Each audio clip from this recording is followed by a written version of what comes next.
Le cockpit était le chaos, les alarmes hurlaient, les commandes ne répondaient pas, l'avion s'effondrait vers la terre. Il avait toujours cru au contrôle et à l'entraînement, à sa capacité à gérer n'importe quelle crise. Mais alors que le sol se rapprochait, une prise de conscience terrifiante le saisit, c'était la fin. Puis tout est devenu noir. Mais la mort n'était pas la fin. Il s'est réveillé hors de son corps, regardant l'épave, puis la lumière est venue. Ce qu'il a vu au-delà a tout changé, et il a dû le dire au monde. Voler n'était pas seulement mon travail, c'était qui j'étais. Pendant plus de 2 décennies, j'ai passé plus de temps dans le cockpit que partout ailleurs. La sensation des commandes sous mes mains, le bourdonnement des moteurs, le rythme soutenu des listes de contrôle, tout cela était pour moi une seconde nature. J'avais enregistré des milliers d'heures de vol, traversé d'innombrables cieux et affronté tout, des turbulences sévères aux pannes mécaniques inattendues. Et malgré tout cela, j'avais toujours eu le contrôle. Le pilotage exigeait précision, discipline et sang-froid, et j'avais bâti toute ma carrière sur ces principes. Il n'y avait aucune place au doute, aucune place à l'hésitation. Chaque manœuvre, chaque procédure était gravée dans mon esprit jusqu'à ce que la réaction devienne instinctive. C'était ainsi que j'avais été formé et c'était ainsi que j'avais vécu. L'idée d'une situation incontrôlable était impensable. Même enfant, je rêvais de voler. Alors que d'autres enfants étaient fascinés par les super-héros ou les astronautes, mes yeux étaient toujours tournés vers le ciel. J'ai passé des heures à l'aéroport avec mon père, à regarder les avions décoller et atterrir, fasciné par leur puissance et leur grâce.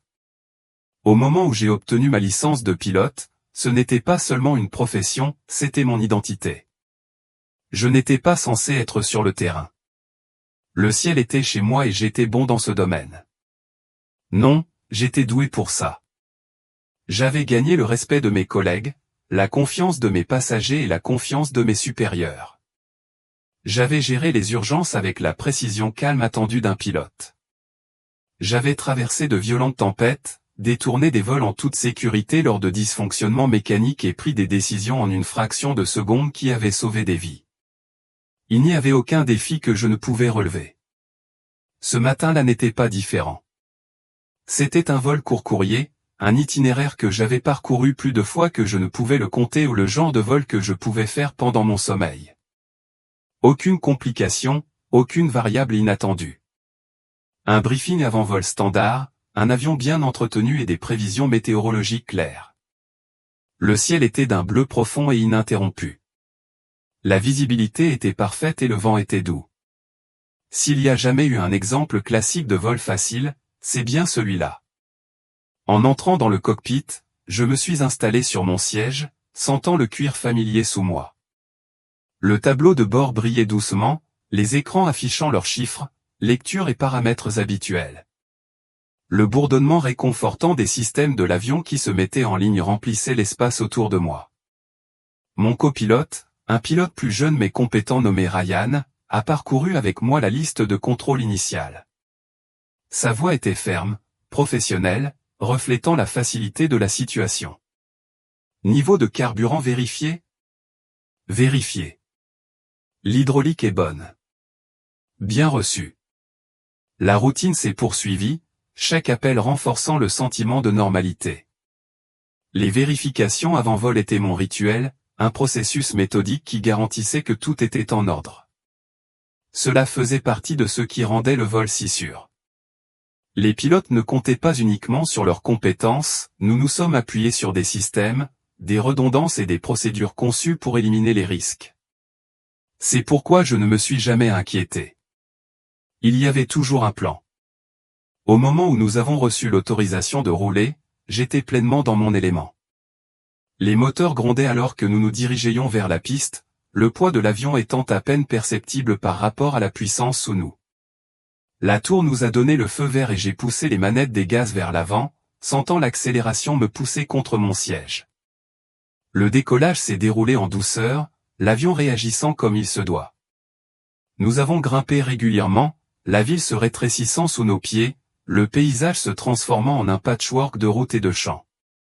Bientôt, nous étions au-dessus des nuages, naviguant en altitude, le ciel s'étendant à l'infini. C'était mon monde. J'ai jeté un coup d'œil au tableau de bord, parcourant les lectures par habitude. Vitesse stable, niveau d'altitude, aucune anomalie. Tout était routinier. Me penchant légèrement en arrière, je m'accordais un rare moment de réflexion. Au fil des années, j'ai été confronté à des situations suffisamment difficiles pour savoir que rien dans l'aviation ne doit jamais être tenu pour acquis. Mais au fond, j'avais toujours cru que si je suivais la procédure, si je gardais le contrôle, rien ne pourrait vraiment aller mal. J'avais vu des pilotes craquer sous la pression. J'avais été témoin de la peur s'installer dans les moments de crise. Mais pas moi. J'avais été formé pour toutes les possibilités. Il n'y avait aucun scénario auquel je ne m'étais pas préparé, aucun échec que je ne pouvais résoudre. Je pensais avoir tout vu. Je pensais que j'avais le contrôle. J'ai eu tort. Donc très faux. En croisière en altitude, tout restait routinier. Le ciel s'étendait à l'infini, une étendue de bleu si vaste qu'elle semblait infinie. En contrebas, des nuages épars dérivaient paresseusement, leur forme cotonneuse brisant la monotonie de la surface terrestre. J'ai jeté un coup d'œil au tableau de bord. Tout était stable, vitesse, altitude, performance du moteur, le tout dans les paramètres normaux. Ryan et moi avons échangé quelques mots, nos voix détendues mais professionnelles. C'est une bonne journée pour voler, remarqua-t-il en s'étirant légèrement sur son siège. Ouais, ai-je accepté en vérifiant les niveaux de carburant. Un de ces vols où on se sent presque mal d'être payé. Nous avons tous les deux ri. Puis, le premier scintillement. C'était subtil, à peine perceptible, juste un rapide flash rouge sur l'un des panneaux avant de disparaître. Je fronçai les sourcils en me penchant en avant. Ai-je vraiment vu ça? J'ai tapoté l'écran, mais la lecture est revenue à la normale. Un bug, peut-être. Rien de majeur. Pourtant, quelque chose me rongeait l'esprit. J'avais appris au début de ma carrière à faire confiance à mon instinct. Les machines, aussi avancées soient-elles, pourraient tomber en panne. C'est pourquoi nous nous sommes appuyés sur des checklists, des redondances, des sauvegardes. Nous étions toujours prêts. Avant que je puisse dire quoi que ce soit, une autre alerte est apparue. Cette fois, c'est resté. Ryan se redressa. C'est étrange, marmonna-t-il, ses doigts bougeant déjà sur les commandes. Une seconde plus tard, nouvelle alerte. Cette fois, d'un système complètement différent. Puis un autre.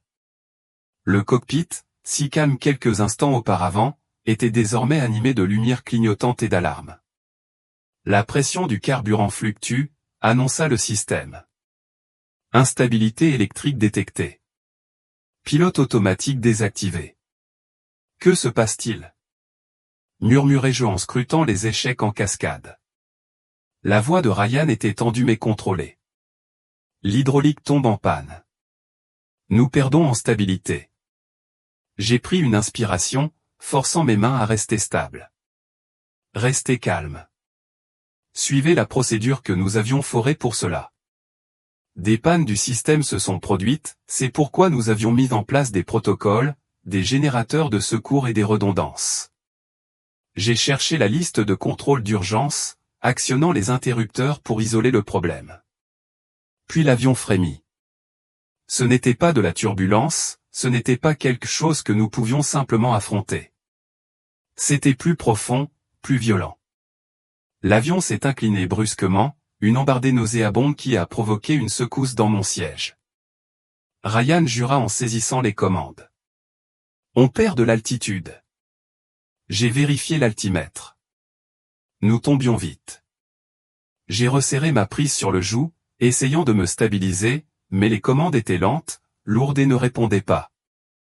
La panique s'est emparée de ma poitrine, mais je l'ai repoussée. Se concentrer. Garder le contrôle. J'ai activé la commande manuelle, essayant de rediriger l'alimentation. Rien, marmonnai-je. Contrôle de vol, ici le vol 217. Ma voix était ferme lorsque j'appuyais sur la radio, mais à l'intérieur, une terreur glaciale se formait. Nous sommes confrontés à une panne système critique et demandons un atterrissage d'urgence immédiat. Une réponse crépitante retentit. Vol 217, répété. Ryan s'est tourné vers moi, le visage pâle. Nous avons perdu le pouvoir primaire. L'avion fit une nouvelle embardée, s'inclinant fortement vers la gauche. Les alarmes hurlaient désormais, un cœur assourdissant de chaos. Mon esprit s'est emballé, qu'est-ce qui cause cela? Ce n'était pas un échec normal. C'était catastrophique. J'ai repris la radio. Mayday. Ici le vol 217. Nous avons perdu. Puis tout est devenu sombre. Le cockpit plongea dans le silence. Le bourdonnement régulier des moteurs avait disparu, la lueur des panneaux de navigation avait disparu, le bourdonnement rassurant des instruments avait disparu. Pour la première fois de ma vie, je volais à l'aveugle. Le système d'urgence reprit vie une seconde plus tard, mais il était trop tard. L'altimètre tournait vers le bas, nous tombions. La voix de Ryan traversa le chaos. Nous sommes dans une situation pleine. J'ai lutté contre le joug, en essayant de redresser le nez, mais c'était comme lutter contre une machine morte. Pas d'ascenseur, pas de contrôle. Le sol, autrefois lointain, se précipitait vers nous. Quelque chose en moi s'est craqué.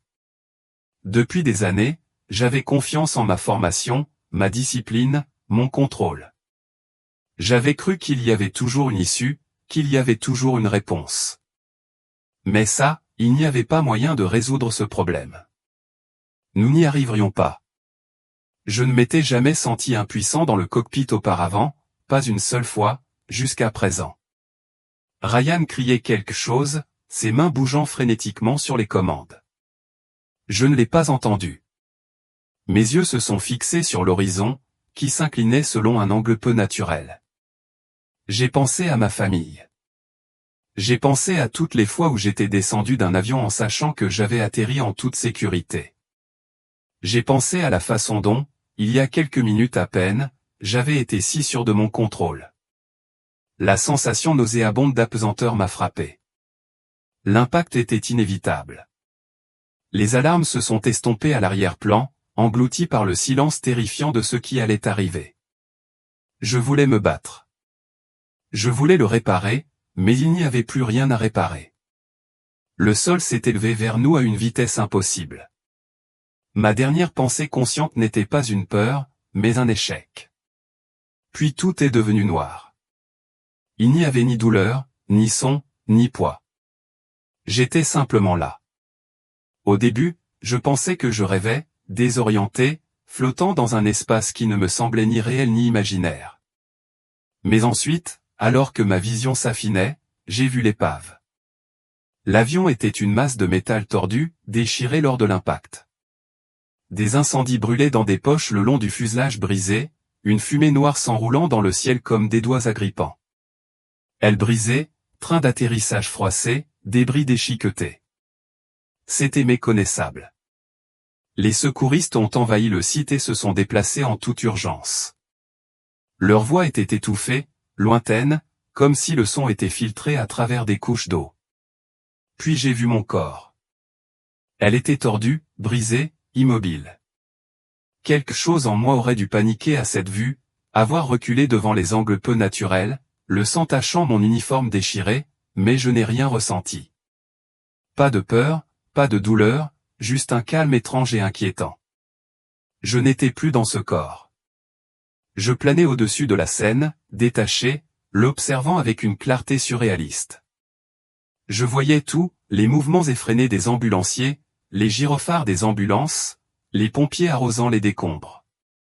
Pourtant, rien de tout cela ne m'a touché. Je ne respirais pas, je ne ressentais pas la chaleur des flammes ni la piqûre du verre brisé. Je n'étais plus là au pas comme avant. Puis je l'ai senti, une traction. Ce n'était pas physique.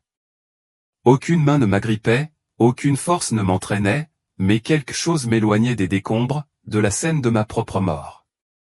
Au début, j'ai résisté.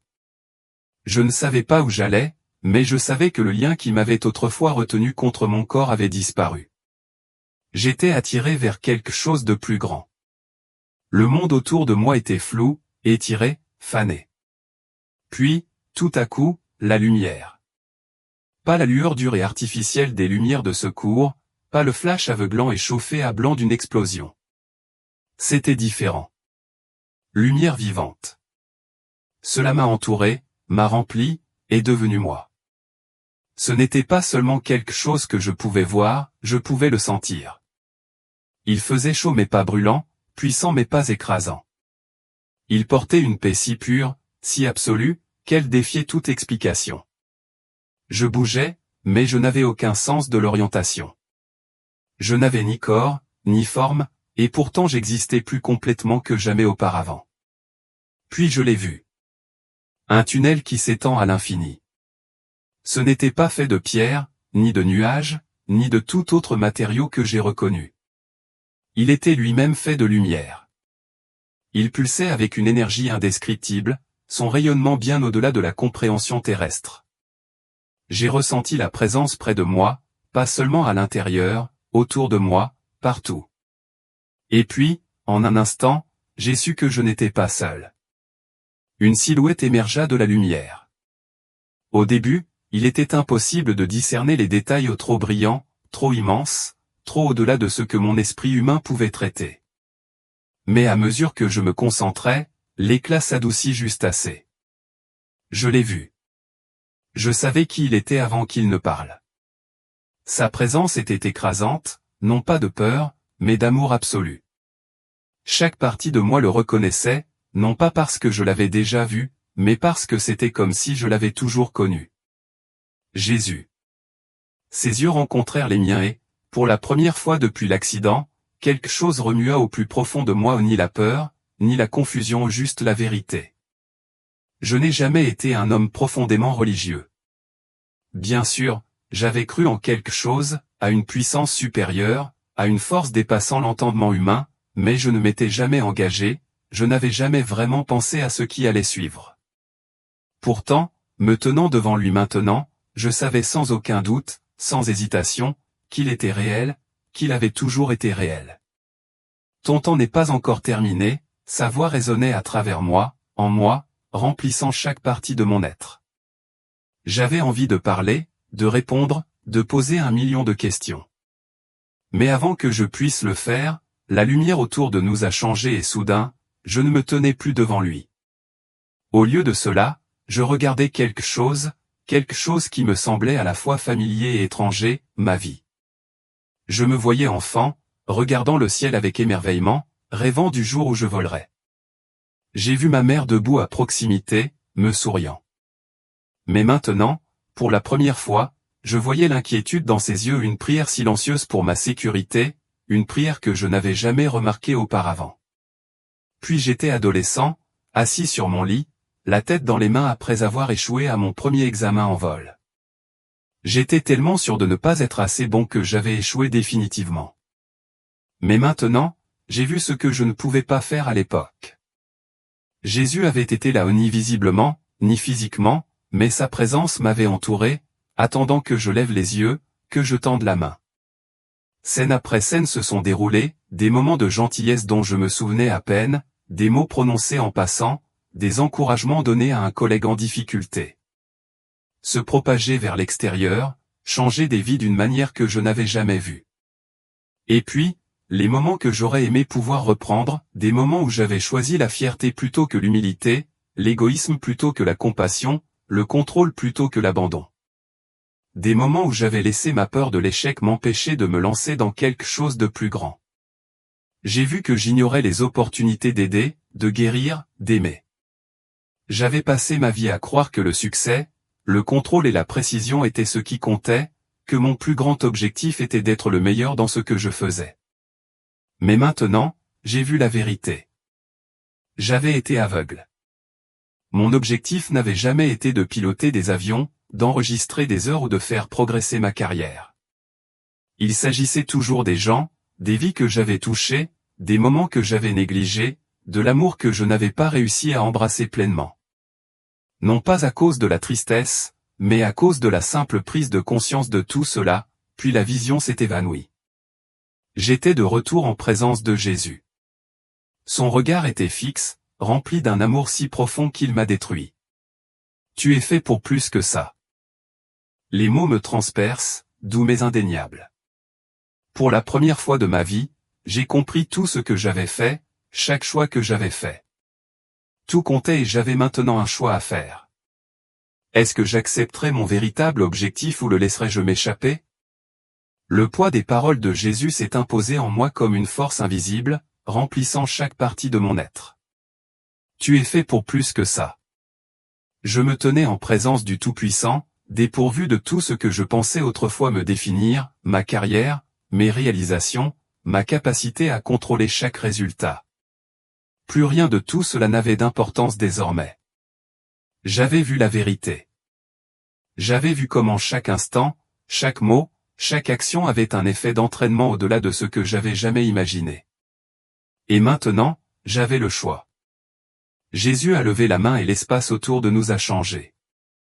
La lumière rayonnante qui nous avait entourés pulsait, chatoyante comme de l'eau ondulante vers l'extérieur.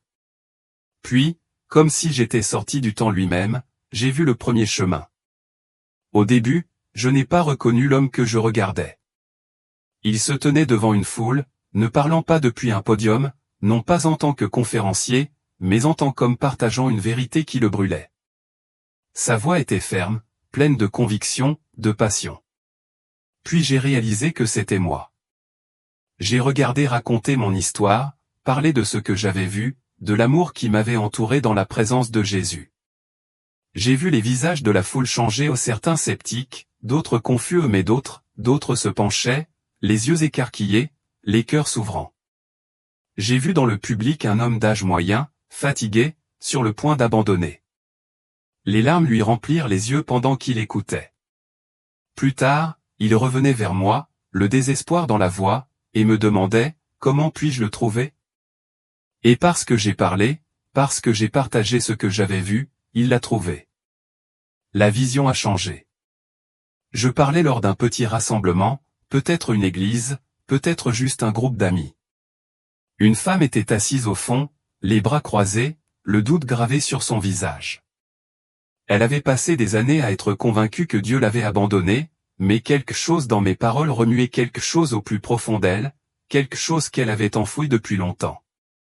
J'ai vu quelques jours plus tard, elle priait pour la première fois depuis des décennies. Les vagues se sont propagées davantage. Un jeune garçon était assis dans une pièce et écoutait mon histoire sur une scène qu'il ne comprenait pas.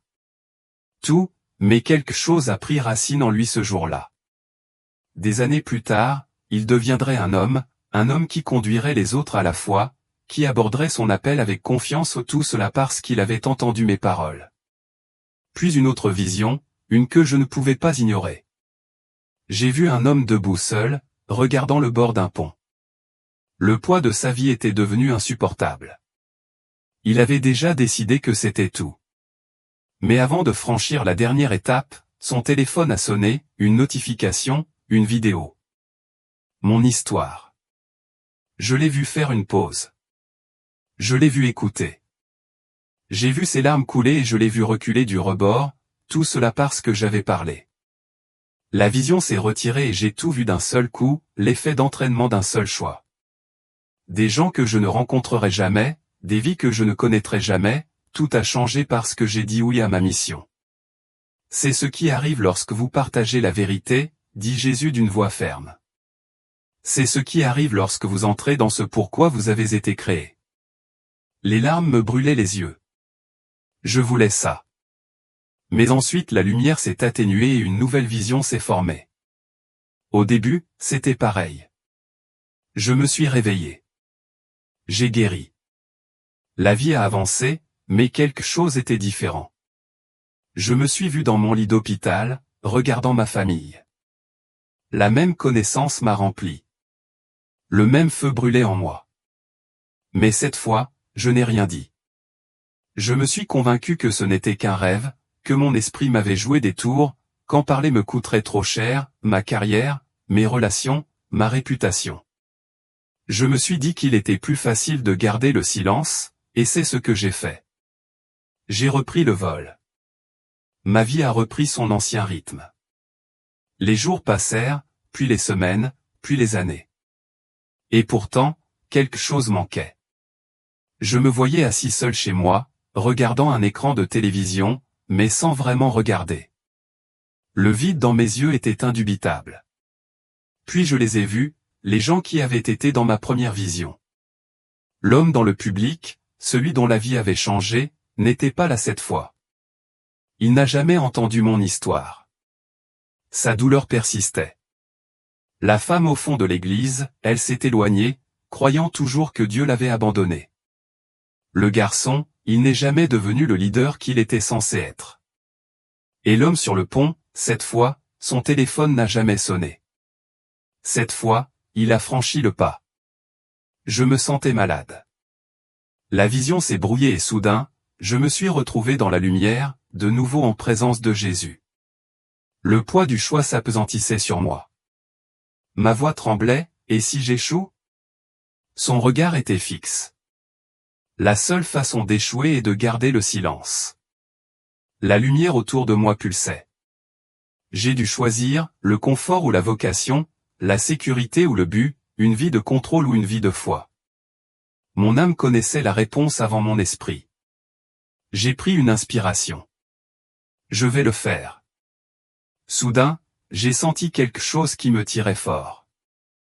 La chaleur de la présence autour de moi commença à s'estomper. L'apesanteur que j'avais ressentie à cet endroit disparaissait, remplacée par quelque chose de plus lourd, de tangible. J'étais tiré en arrière. Non, attends. J'ai essayé de l'atteindre, de chercher la lumière, l'amour immense qui m'entourait, mais il était trop tard. Une bouffée de son, de poids, de douleur, puis j'ai eu le souffle coupé. L'air a pénétré dans mes poumons comme du feu. Une pression profonde et douloureuse remplit ma poitrine. Le monde autour de moi était d'une luminosité aveuglante, mais pas de lumière céleste. Des lampes fluorescentes dures des hôpitaux. Des voix. Bip. Mouvement. Quelqu'un m'a attrapé le bras. Il est réveillé. Le poids de mon corps s'est écrasé sur moi, la douleur, l'épuisement, la simple densité de l'existence. Mais à travers tout cela, une pensée me restait à l'esprit, j'avais été renvoyé et je ne pouvais pas rester silencieux. J'ai haleté, ma poitrine se soulevait alors que l'air déchirait mes poumons, une douleur écrasante. Tout était trop fort, trop lumineux. Mes sens, émoussés par l'espace dans lequel je venais de me trouver, revenaient maintenant avec une intensité brutale. Il est réveillé, a crié quelqu'un. La pièce devint nette, mur blanc, moniteur qui bipait, silhouette floue planant au-dessus de moi. Un médecin s'est penché et m'a projeté une lumière dans les yeux. Son expression était un mélange de choc et d'incrédulité. Ce n'est pas possible, marmonna-t-il. Ma mère sanglotait à côté de moi, me serrant le bras comme si elle avait peur que je m'éclipse à nouveau. Mon père se tenait au-dessus d'elle, son attitude réservée habituelle brisée, les yeux rouges et humides. J'ai essayé de parler, mais j'avais la gorge irritée. Mon corps était paresseux, comme si j'avais été ramené d'un endroit bien au-delà de ce monde. Les médecins ont fait des tests. Ils parlaient à voix basse, chuchotant des choses que je n'étais pas censé entendre. Il était cliniquement mort depuis près de 10 minutes. Pas d'oxygène au cerveau. Il ne devrait pas se réveiller, encore moins fonctionner. C'est inexplicable. Mais je savais. Je savais pourquoi j'étais de retour. La reprise qui a suivi était encore plus étrange. Mes blessures, qui auraient dû prendre des mois à guérir, se sont améliorées à un rythme qui a laissé le personnel médical perplexe. En quelques jours, j'étais assis. En une semaine, je marchais. « Tu es un miracle », m'a dit une infirmière. J'ai hoché la tête, mais je n'ai rien dit. Comment pourrais-je expliquer?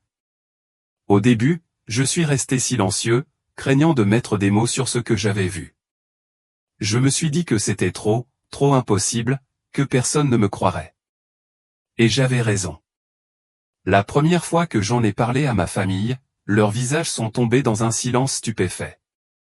Je l'ai vu, murmurai-je, ma voix encore rauque à cause du traumatisme que mon corps avait enduré. J'étais mort, mais j'ai rencontré Jésus. Mon père se raidit. Fils, expira-t-il en se frottant les tempes. Vous avez traversé beaucoup de choses. Le cerveau joue des tours lorsqu'il est privé d'oxygène. Ma mère fronça les sourcils, inquiète, resserrant ses traits. Peut-être que c'était juste un rêve, proposa-t-elle gentiment. Mais ce n'était pas le cas. Je me souvenais de chaque seconde, le tunnel, l'amour débordant, la révision de la vie, le choix. Je savais que c'était réel, mais ce n'était pas le cas. Plus je parlais, plus leur scepticisme grandissait. Des amis ont rendu visite. Des collègues ont appelé. Mais dès que j'ai partagé mon expérience, j'ai pu sentir le changement. Les pauses maladroites, les regards latéraux, les sourires forcés. Certains en ont ri. Certains ont changé de sujet. D'autres ont tout simplement arrêté d'appeler. Même au travail, les chuchotements commençaient. Il a toujours eu la tête froide, mais maintenant, peut-être que l'accident lui a perturbé l'esprit. Je ne voudrais plus voler avec lui. Je n'étais plus considéré comme le pilote rationnel et discipliné autour duquel j'avais construit toute mon identité. C'était moi le fou maintenant.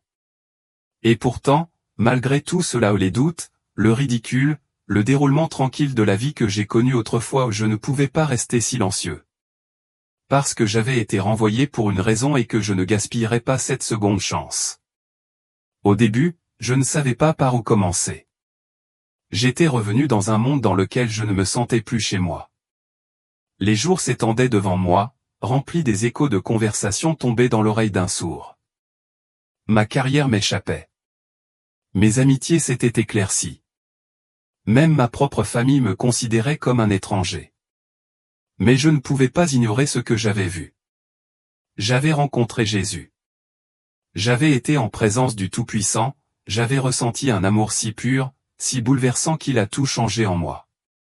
On m'avait donné le choix et j'avais choisi de revenir, non pas pour moi, mais pour la mission. Et alors, j'ai commencé à parler. Au début, c'était juste pour les gens qui voulaient écouter, un petit groupe à l'église, quelques amis qui ne s'étaient pas encore détournés. J'ai partagé ce qui s'était passé, la vérité de mon expérience et le poids de la décision que j'avais prise. Certains hochèrent poliment la tête mais ne me croyaient visiblement pas. D'autres l'ont considéré comme une hallucination, une astuce du cerveau mourant. Quelques-uns ont écouté, et ceux-là, ils ont suffi. Parce que quelque chose en eux a changé quand je parlais. Certains avaient cherché quelque chose de plus toute leur vie, attendant un signe, la preuve que la vie n'était pas qu'un cycle sans fin de jours dénués de sens. Pour eux, mon histoire était ce signe. Une conversation en a entraîné une autre. Quelqu'un m'a invité à prendre la parole lors d'un petit groupe de rétablissement pour les personnes aux prises avec une perte. Puis une église m'a demandé de partager mon témoignage.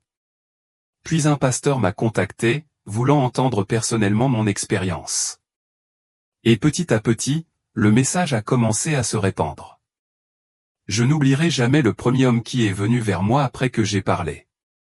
Il avait la cinquantaine, les mains rugueuses et calleuses, les yeux fatigués mais écarquillés.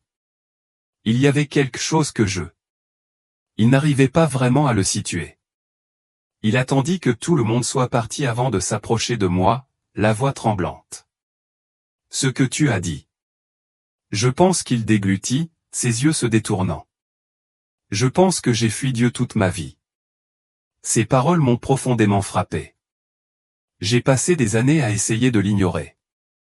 Il a poursuivi, mais en vous entendant parler de Jésus comme ça, je ne sais pas, c'est comme si quelque chose en moi s'était réveillé. Je posai une main sur son épaule. Il t'attendait, dis-je. Il n'est jamais parti. Les larmes lui remplirent les yeux. Là, dans cette petite église, il a prié pour la première fois depuis des décennies. C'est à ce moment-là que j'ai vraiment compris. Il ne s'agissait pas du nombre de personnes qui m'avaient rejeté. Il ne s'agissait pas de ceux qui s'éloignaient, riaient ou chuchotaient dans mon dos. Il s'agissait de ceux qui sont restés, de ceux qui ont écouté, de ceux dont le cœur cherchait quelque chose de plus. Si une seule âme se tournait vers Jésus à cause de mon histoire, n'était-ce pas suffisant? En continuant à partager mon expérience, j'ai rencontré d'autres personnes qui avaient été aux limites de la vie et qui sont revenues. Des gens d'horizons différents, certains religieux, d'autres pas du tout. Pourtant, chacun avec une histoire étrangement similaire à la mienne. Ils avaient vu le tunnel de lumière. Ils avaient ressenti la présence écrasante de l'amour. Certains avaient entendu Jésus prononcer leur nom, tout comme il avait prononcé le mien. Et comme moi, ils avaient eu du mal à se faire croire. Le monde leur avait dit d'oublier, d'avancer, de s'expliquer. Mais nous connaissions tous la vérité et, ensemble, nous nous encouragions mutuellement à continuer de parler, de continuer à raconter aux gens ce que nous avions vu.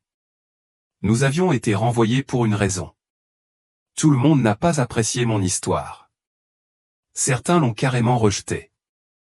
Certains ont essayé de me contredire, affirmant que ce n'était rien d'autre qu'un cerveau mourant qui rejetait des souvenirs.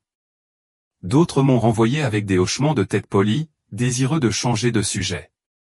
J'ai perdu plus d'amis. Mon ancienne vie, celle que j'avais soigneusement construite au fil des décennies, avait disparu. Mais je n'avais plus peur de le perdre car plus je parlais, plus je comprenais. Cette mission n'a jamais été une question d'approbation. Il s'agissait de vérité. On m'avait donné une seconde chance, non pas de vivre pour moi-même mais de rapprocher les autres de Jésus. Et cette vérité valait n'importe quelle perte. Je ne crois pas que vous entendiez cela par hasard.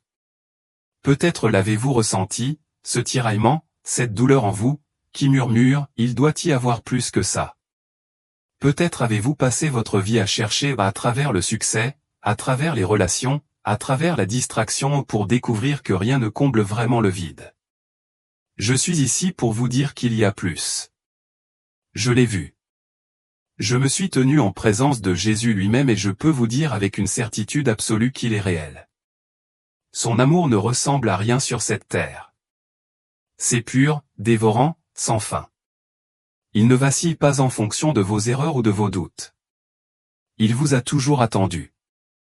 Votre vie compte. Chaque instant a un sens. Chaque choix crée des répercussions au-delà de ce que vous pouvez voir. Et un jour, tôt ou tard, vous vous tiendrez devant lui. La question est, serez-vous prêt? Passerez-vous vos journées à ignorer la vérité, à la mettre de côté, à vous convaincre que cette vie est tout ce qui existe? Où allez-vous le chercher? Allez-vous ouvrir votre cœur à celui qui vous attend depuis le début? Parce que je vous le promets, de l'autre côté de cette marche, il y a un amour si écrasant, si puissant, que vous ne serez plus jamais le même. Je ne devrais pas être ici. J'aurais dû mourir dans cet accident. Mais Jésus m'a renvoyé pour que je puisse vous dire ceci. Et maintenant, le choix vous appartient. Qu'en ferez-vous?